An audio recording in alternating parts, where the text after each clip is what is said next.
Kalau kita dengar azan kemudian nasi masih di mulut, gimana ya?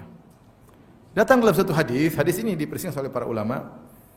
Kata Rasulullah sallam, "Idza sami'a ahadukumun nida," jika salah seorang dari kalian mendengar azan, wal ina'u fi yadihi, sementara air di gelas di tangannya, fala yadha'hu hatta yaqdi hajatahu, maka jangan dia taruh gelas tersebut tapi dia minum dulu.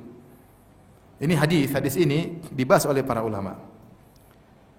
Ada yang mendhaifkan hadis ini, ada yang hadisnya sahih tetapi ditakwil. Kenapa ditakwil? Karena ayat jelas. Kata Allah Subhanahu wa taala, makan dan minumlah sampai terbit apa? Fajar. Allah kasih batasan. Kalau terbit fajar enggak boleh makan dan minum lagi. Ada yang mengatakan ini rukhsah bagi orang yang sedang makan tiba-tiba dengar azan maka dia langsung selesaikan. Jangan dia lanjutkan. Ya. Karena sebagian orang habis makan azan tenang. Enggak apa-apa. Kerupuk keluarin, kerupuk, sambal santai. Enggak boleh ya. Kalau sudah azan selesai. Saya lebih cenderung bahwasanya kalau sudah azan selesai, tidak boleh minum, tidak boleh apapun. Tetapi karena azan subuh masih diperbincangkan oleh para ulama, mungkin kalau minum air insyaallah aman lah ya. Minum air insyaallah apa? Aman ya.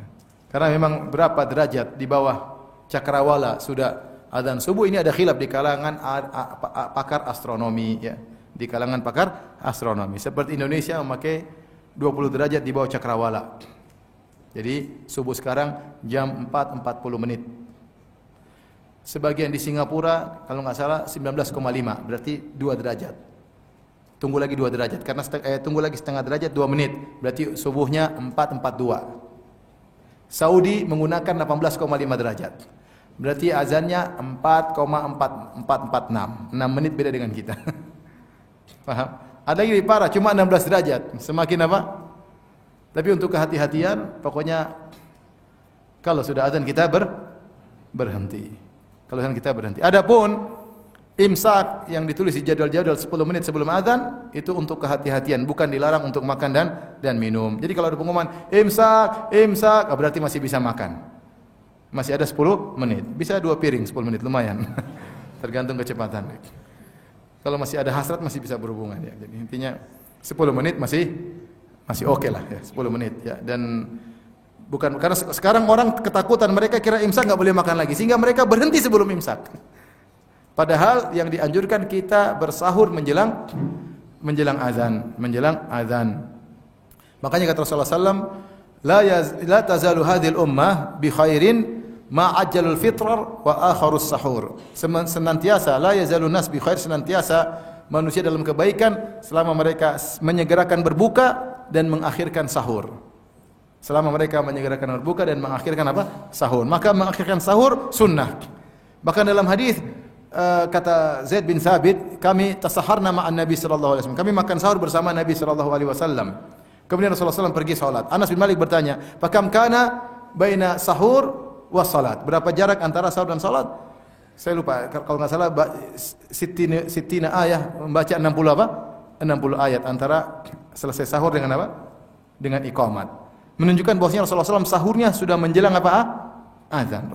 Sahur Rasulullah SAW sudah menjelang azan. Ini juga dalil bahwasanya boleh seorang bersahur berjamaah karena Zaid bin Thabit mengatakan tasaharna ma'an Nabi. Kami makan sahur bersama Nabi sallallahu alaihi wasallam. Jadi bukan cuma buka bersama, ada juga sahur bersama ya. Jadi enggak apa-apa kumpul ajak orang sahur kemudian salat bareng, oke, karena itu sunnah Nabi sallallahu alaihi wasallam. Jangan lupa di waktu sahur isi waktu dengan banyak berdoa, banyak beristighfar, baca Quran kalau ada waktu. Mungkin terakhir sebelum kita buka tanya jawab, sekali lagi bulan Ramadan adalah bulan yang mulia, setiap detik adalah sangat berharga. Maka untuk menjalani bulan Ramadan kali ini hendaknya kita punya target-target yang mungkin kita kerjakan. Seorang jangan menjalani bulan Ramadan begitu saja, harus punya target. Saya juga punya target. Bulan ini Ramadan kali ini saya punya target. Ya. Antum juga harus punya target. Saya punya target khatam berapa kali, punya target. Pengen baca ini, saya punya target ya. Ingin berbakti sama orang tua, saya punya target. Ingin bersedekah, saya punya target. Catat target yang mungkin kita lakukan agar Ramadan kita enggak sia-sia. Semua harus diplanningkan. Ya.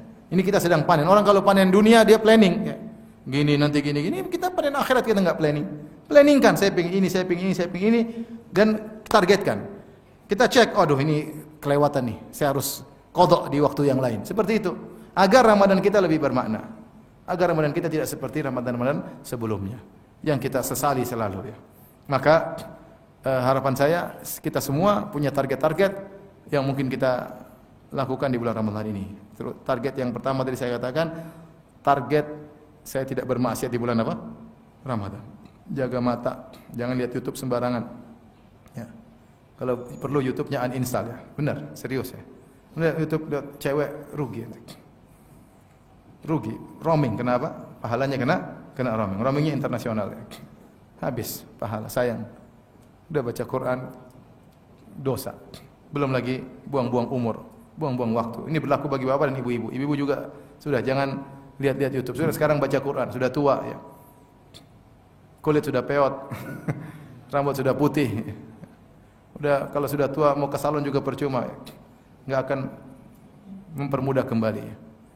Mau wajah dikasih spidol pun tidak akan jadi mudah lagi. Ya sudah, oleh karena kita sudah tua, sama-sama sadar kita enggak tahu umur kita sampai kapan. Jangan buang-buang waktu, hidup ini harus ada targetnya.